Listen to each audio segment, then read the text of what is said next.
Hi everybody, Greg D'Amico here, and I am part of the Accelerators Organization mentoring group and here to do a mentoring session for you.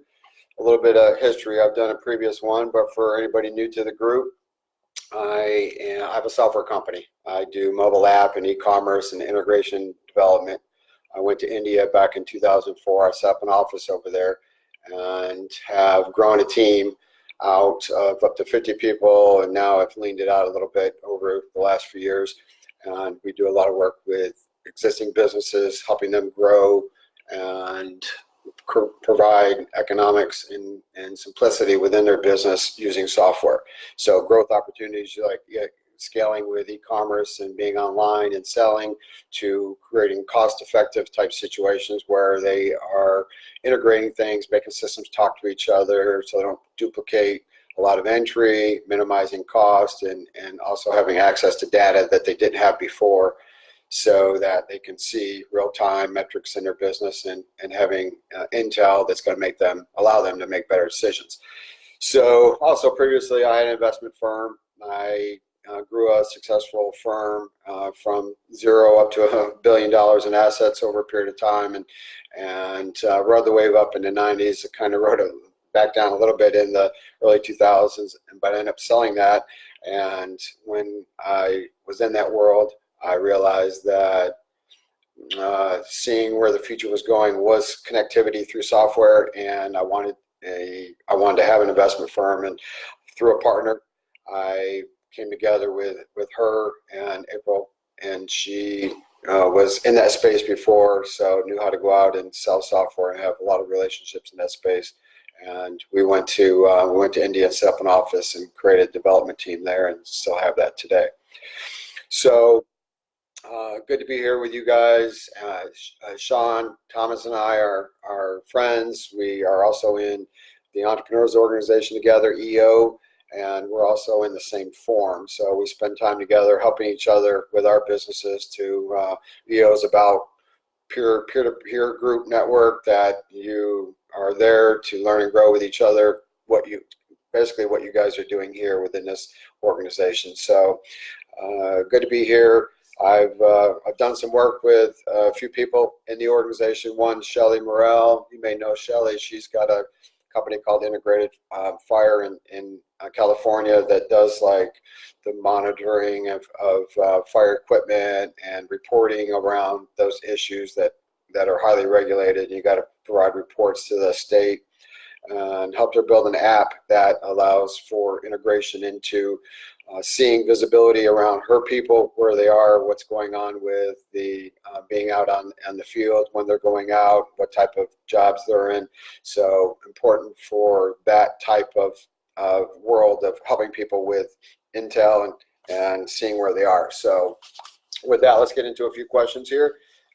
Don't have a lot, but we'll do what we can to share, and kind of got some interesting different type of questions given my experience, but we'll do what we can to share from our experiences. So first question is from Edwin Duress, I think you say his name. Edwin asked, hi, my name's Edwin, and I want to ask how you deal with cash flow issues in a business. I've been growing an e-commerce wholesaling business via selling on Amazon. I've been increasing my inventory, and it's been resulting in additional sales. I have approximately 60,000 inventory at the moment, with approximately 60,000 in sales with a 20% margin. An issue I'm having is I've been borrowing money from my main businesses, which are 5 retail check cashing facilities. But now that I've borrowed a lot of cash from the business, my main business is a bit short on cash that I need to effectively run the business. My question is, what suggestions do you have for me as far as solving cash flow issues in my business now and also long term? Have you ever had cash flow issues in your business, and what do you do to solve them? So good question here, Edwin, and it's an important one, because what a lot of people don't know is that you can actually grow yourself out of business. Okay, I learned that a long time ago, not by experience, thankfully, but by seeing how when companies grow really fast, they need cash and resources to manage that growth and a lot of times they don't have it, and they can grow themselves right out of business. So what you're dealing with here is common in that space, so let's talk around it. I don't have the direct experience of having a lot of inventory. My company, an investment firm and a software company, I don't have the inventory situation. I've recently brought on a couple businesses that I've partnered with that I have a little bit of inventory management, but that's just getting started, and I don't really have any strong experience to share. But I'll share with you from knowledge and what I've witnessed in the business world and being with an EO for 20 years and so forth. So what I would say is that what kind of inventory do you have, and why do you have inventory? Okay, I mean, you're talking about you have inventory, but it's really important to think about inventory in the sense of, given that you didn't explain as much, your situation may be that you have to have inventory. But is it possible to not have? Is it possible to drop ship? A lot of people that are selling on Amazon are actually getting orders, and they're placing their order directly to the manufacturer and having the manufacturer ship it directly to the customer. So my first question to you would be, is that a possibility? Is there some way that you can manage that situation and make that happen? Make it happen so you can minimize the amount of inventory that you have. You said you have a 20% margin. That's a pretty decent margin in retail sales. So what are your opportunities to increase your margin so you can spread out the amount of cash that you have available? And different things that you can do there. Need to know more information about what you're doing to figure out the margin situation. The other thing is, what other accesses do you have to cash? A lot of times to grow, you need money, right? So you're taking it from your other businesses. What's the opportunity to borrow from the bank?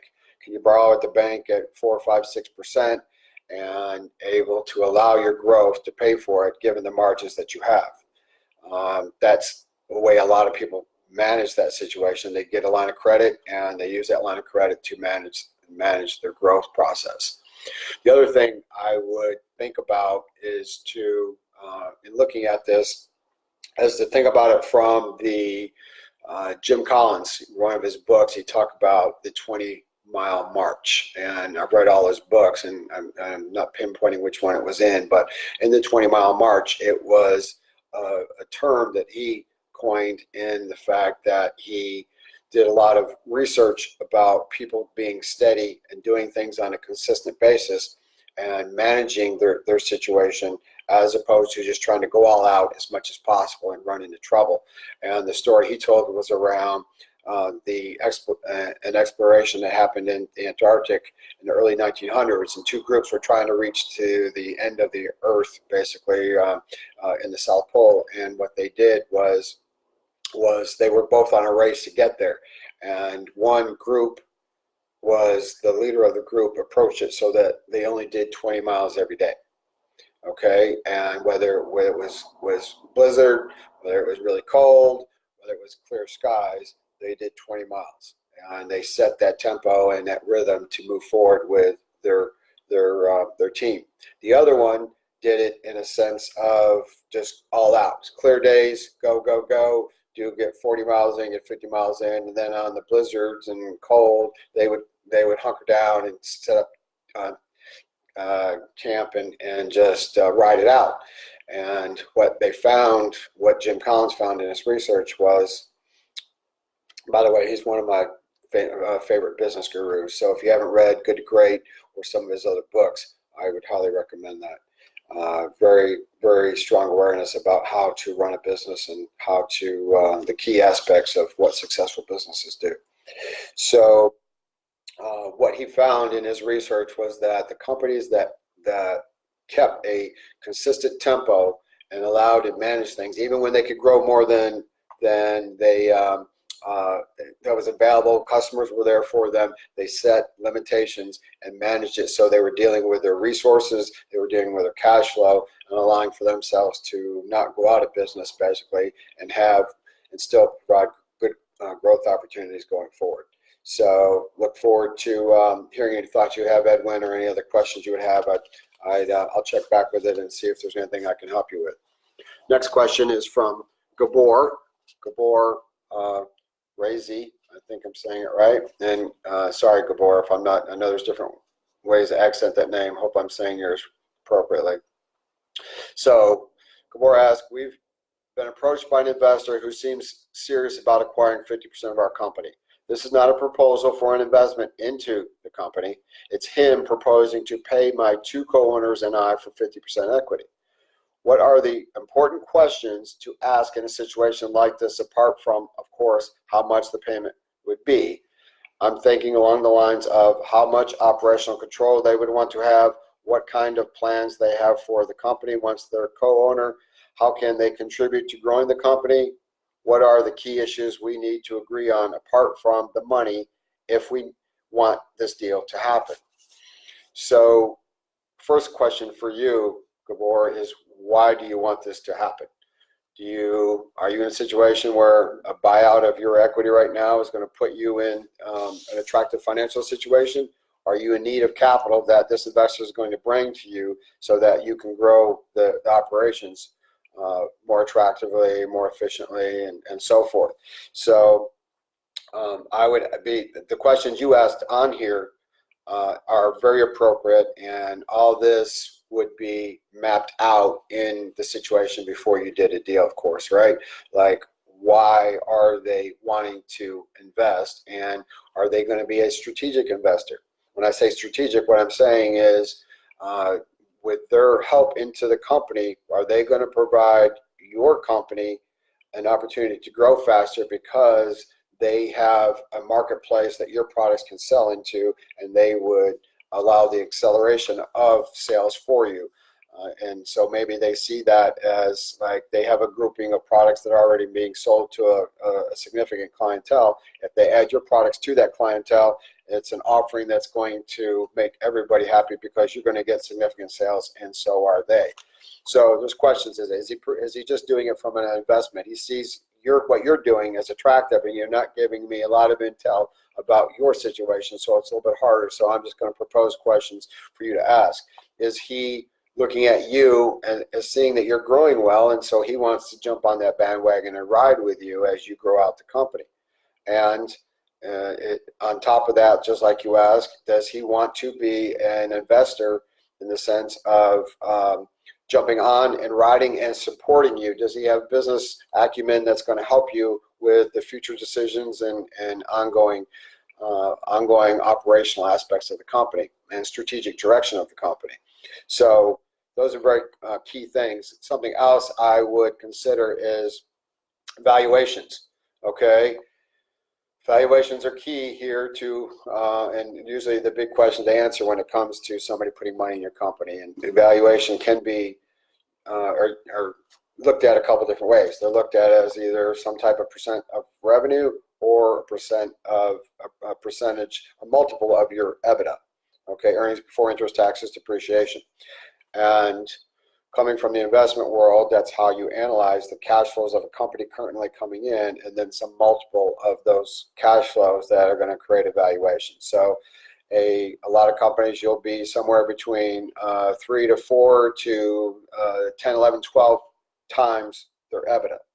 And a lot of times with revenue, it can be 1 times the revenue of the company if it's a single person or a consulting type business, that with that company or that person in the business, they're going to be making the money. If they're not in the business, then there's questions about the revenue or some type of scalable situation. A lot of times software companies that have recurring revenue can sell for 2.5 to 5 times revenue, and sometimes even more than that. So you look at the industry trends of what that particular industry is selling at, try to get intel and research to align yourself with what your world is selling for and the particular type of products you offer, and to help yourself give the right valuation. Let's see. The other things to think about are voting stock. Something very important here is that if they come in as a 50% investor, what's going to happen with decisions going forward? And you have, from what it sounds like, you have 2 other partners in the business, and with the 3 of you owning 50% and that person owning 50, they would only have to get 1 other person on their side to have decisional or control over the decisions that would take place going forward. So if the three of you are not in alignment, one of those three could go to the 50% owner and get the direction of the company to move in the way they want it to. So do you want a 50% investment? Okay, or take something less than a 50% investment. If they do 50% investment, can the voting, would they allow the voting rights to be differently? That you still maintain a 51 or 55% voting, that you and your partners, and they have a 50% return opportunity, but the voting stock could be different. So that's something to explore. I've done that with myself, where I've helped build software for a company that I took investment in, and it was they had the idea and the subject matter expertise and so forth, and I ended up getting 40% of the company, but I had 50% of the voting rights, so that it can be turned both ways. So that's something else to consider. So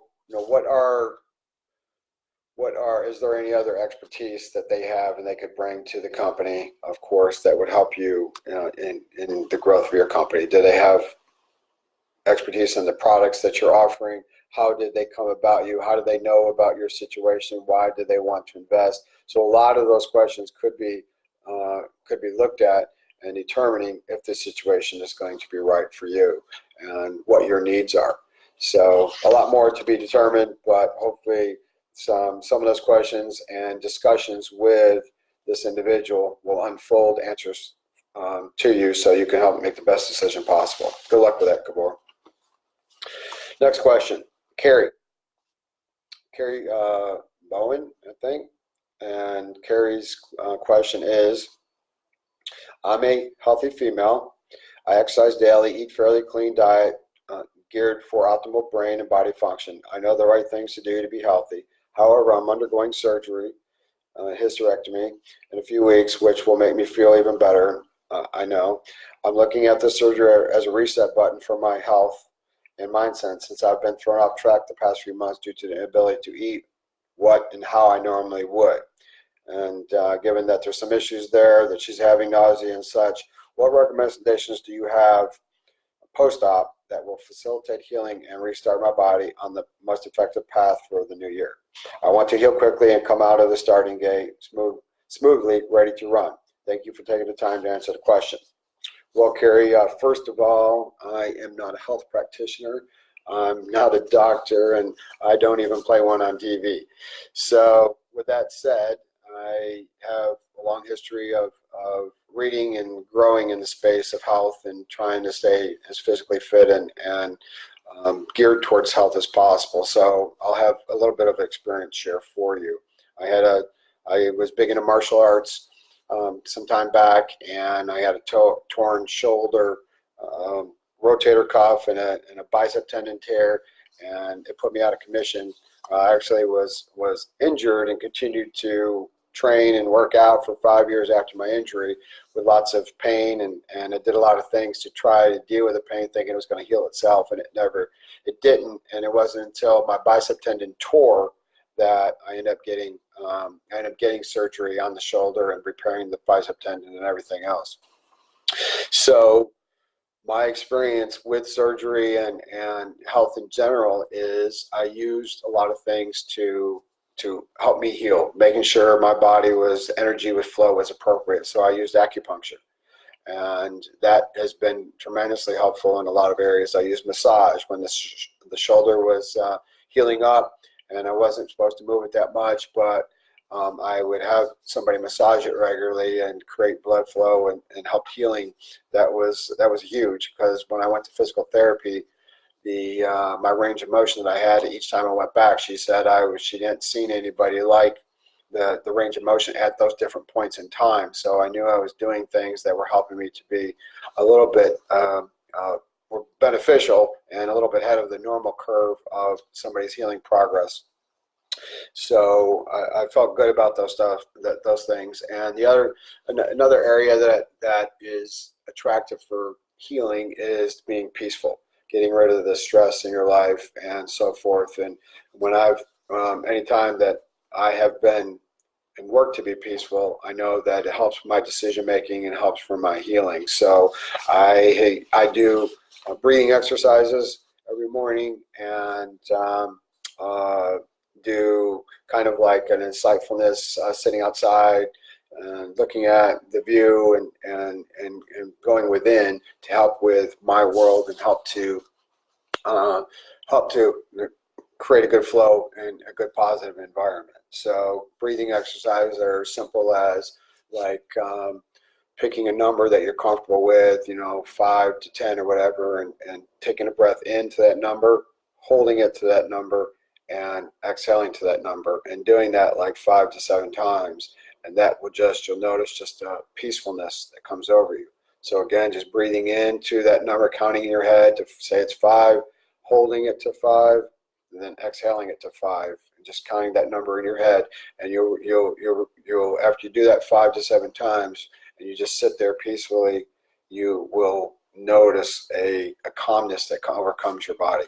So that would be something that I would start getting out and doing walks. Our bodies are energy sources, and we have a positive and negative, just like you find in any battery that you pull out and put in any type of device that you have. And they have that positive end and that negative end.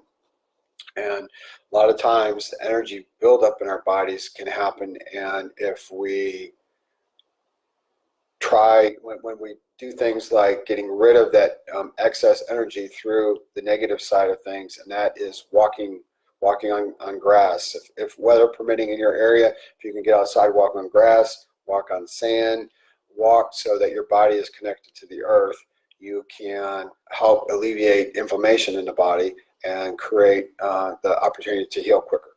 So there's also, if you don't have those abilities, there's things called earthing mats that if you do a little research on the internet, you can find out about an earthing mat that helps ground you and will help to eliminate inflammation also.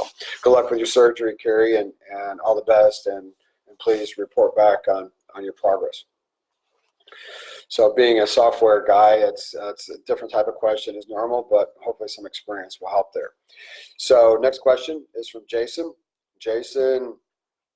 Antonio. Jason asked the question, how can I make the most of a business expo event as a solo entrepreneur? What are the ideas of how to best network at events? So Jason, I've been to a lot of events, and a lot of EO events, a lot of business-related events, especially when I was back in the investment world. I went to a lot of conferences, and I actually exhibited at conferences. I've attended conferences. I've networked at conferences. So a little bit of experience for you in that space. You didn't say whether you were just attending. You said, how can I make the most of a business expo? So are you attending, or are you exhibiting, or both? And that's the first question. So if you are exhibiting or at the event, then what can you do to attract people to come to you? A lot of times I've used, people over time have done things to create how do you get people to come over and say hi and talk to you? And that's kind of your background, putting the right need out there, okay? Your website and everything else you put out should represent the right need that you are filling. So displaying the need that you are filling so that people would be attracted to you. Hey, I have that need. That resonates with me. I'm going to talk to that person and get people over there. So a couple of the other nuances that I've seen over time, and of course a lot of people will put attractive people in their booth. So whether they are working for the company or they go hire attractive people, man or woman, to be there so that they can talk to them, and that's something that can be expensive and costly, but it's something that people do to get people over there. Something as simple as, and I've done this one, is put out Reese cups. That orange little packet has sets off some type of thing in our brains. It does it for me personally. I think that's probably why I picked it. When I see that orange little wrapper and Reese cup, and I put a big pile of them out in front, people would come over and start grabbing one, open it up, and say, oh, so what do you do here? What's going on? And that's been helpful for me. In fact, I remember one time at a conference years ago, some guy had walked by multiple times, and at one point he just walks over. So I keep walking by your booth, I keep seeing those Reese's, and I just got to eat one. Can I just grab one? I'm like, yeah, sure, take it. So it's whatever you can to get people there, but it's also the presentation about selling yourself and providing that need is most important. So if you are attending the conference and you want to network, what I've done in the past, in my experience, has been do the research on the people that are there. Okay, who's there that you would want to talk to? If you had the ultimate connection of somebody that you would buy your product, or you could make your product better by talking to this person, or you could get network to another industry or somebody that would help your business in some way. Who are they out there?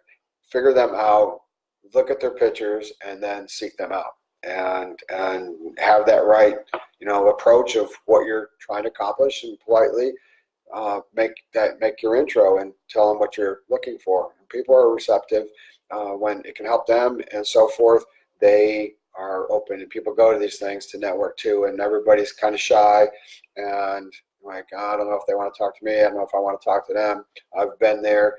In the EO groups, it's just really easy because everybody's there they know they're not really going to be sold anything, so it makes it a little bit more comfortable, but everybody's there to learn and grow, and meeting people and talking about their businesses, you go from 0 to 100 really fast.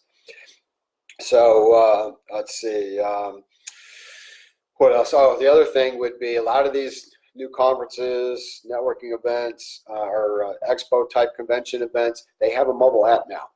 Okay, utilize that mobile app. That mobile app has the opportunity to put out questions and connect to the right people. There's usually like some type of program in there that you can tell what you're looking for, and you'll get a list of people that represent that particular interest. So look up the people that are there. Use the mobile app. Take advantage of some research and some legwork beforehand. That'll get you a long way and move you a lot further ahead. What I didn't used to do years ago, and I do now, is I start looking at the list of people, because I'll run into people that I've met before, and I usually have a good memory about where people's locations are, where they're from, and what their business is, but not remembering their names. So this is, I would look through the list of the 200, 300, 400, 500 people that would be at a conference and look them up so I can remember their names, so I can say hi and be friendly and so forth relative to that.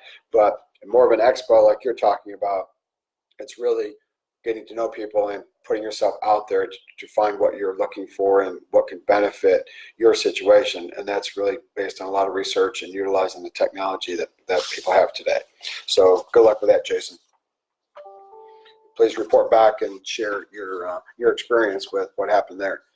And the last question I have right now is from Robin Turpin.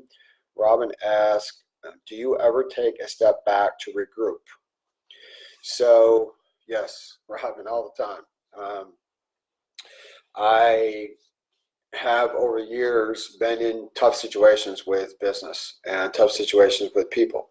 As what we learn over time with business, most of you probably have experienced that, is business is about people. That's about the people you have working for you, about the people that you're engaging with, and they're your biggest asset, and they're also your biggest source of pain and suffering. So having the right group of people on your team is very important, and getting rid of bad apples is huge. So I'll say that a little off subject, but it's important in business, because when you're regrouping, or whatever reason you are taking to regroup, a lot of times it reflects around people. So, and I have many times made the mistake of keeping somebody on my team that shouldn't have been there. My instincts and my gut swirling around saying, you got to do something about this. And then I let other people talk me out of partners and so forth, talk me out of not doing what was necessary. And come to find out, however much time went on before they finally, things changed, they were let go or so forth, they moved on, and things were better. was the fact that I knew that back in the beginning that should have taken place. And it would be great if I had done it back then, as opposed to carrying the pain and suffering that went on along with having the wrong person on the team. So it's a couple things when it comes to people, and that is you either coach them up or you push them out.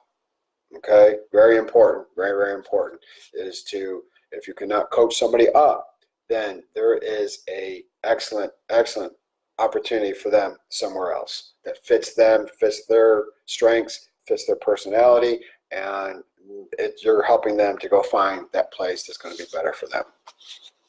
So other things when it comes to doing some type of step back, I many times with my the partners, I don't have partners in my software company anymore. It's just me. But in the times in the past when I did have partners, it would be like, okay, things are off. We got to go talk. So we go have lunch together, and we do the powwow, or we would go sit in a conference room for a while with the door shut and zero in. Okay, hey, what's going on here? What do we do about it? Let's kind of get this out there. Let's talk about it. Let's brainstorm together and do a reset with that. There's other ways that reset kind of can happen normally within a business is the way you approach your rhythm. What's your rhythm? Do you do a daily huddle or meeting? Do you do a weekly meeting? Do you do a quarterly planning session? Do you do an annual planning session? And all those things lead from one to the other. And I had that type of rhythm when I had a lot of people in the U.S. here. I had 10 people in the U.S. and I had 50 people in India for the software company. And with that, we would have an offsite meeting every quarter where we would plan our quarterly goals. And that was a reset for us. We would be in the mountains or in a location that was away from the office, away from the distractions, and we would all sit and figure out what are the pains in our business, what are our goals for the next 3 to 5, the next year, and the next quarter, and are we on track to get to those goals, and what are we going to do this quarter to keep us going towards that future that we want to see for the company. So they would be definitely a reset that would be part of what I think you're talking about. And I've reset in the sense of changing directions and doing things where things weren't going really well. Financially, it could be tough. People could be tough, and things just changed either through own self will or through the fact that you can't go anywhere else, so they have to change. And that would create a reset. And so sometimes, and they were for the best. A lot of times I'm dealing with pain and suffering going at a certain point right now, and the reset would have to take place. And when it did, it caused a world that was much better, a much better future than it would have been if it stuck in that same place. So anyway, different ways to look at a reset, different opportunities that can be used to help deal with a reset. Just getting away from things, taking a walk, as I was talking before, and doing a few days at the beach has been a great reset for me. I would travel a lot for business, and I would always try to incorporate a few extra days wherever I was, especially when it was a beach place or maybe a ski place. And those few days would allow my mind. I actually did the best thinking on airplanes and at different places out of the office. So I would consider that a reset too. I would come back with fresh ideas and a new approach, a little bit new energy to my business when I was able to get away and be not part of the whole minutia of distractions and the ongoing problems that are surrounding me, and get out and have a little bit fresh face. And maybe it was that putting the feet in the sand and getting that, taking care of some of that charging some of that negative energy and moving forward in a way that allowed me to open up to a fresher place and a better future. So hopefully that answers your question, Robin, and look forward to any feedback that you have relative to that. So that's all the questions I have right now. I look forward to sharing more in the future. I look forward to your questions.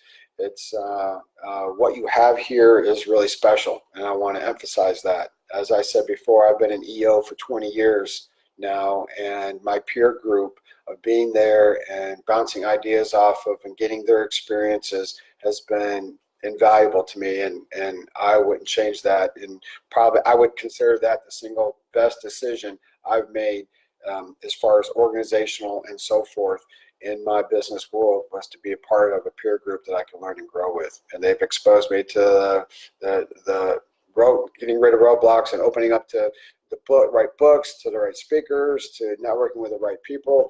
And so this type of group, accelerators organization, is very valuable, and it'll help you get to the next level. So I emphasize that. Utilize it. We say in EO all the time is you get out of it what you put into it. Okay, so you have to go out, you have to watch the mentors, you have to ask the questions, and when you do, you will be rewarded with that amount of experience share that can help you and help you get to the next level, help you in life in general, personally, and also professionally, and maybe even spiritually. So good luck, everybody, and until next time, all the best.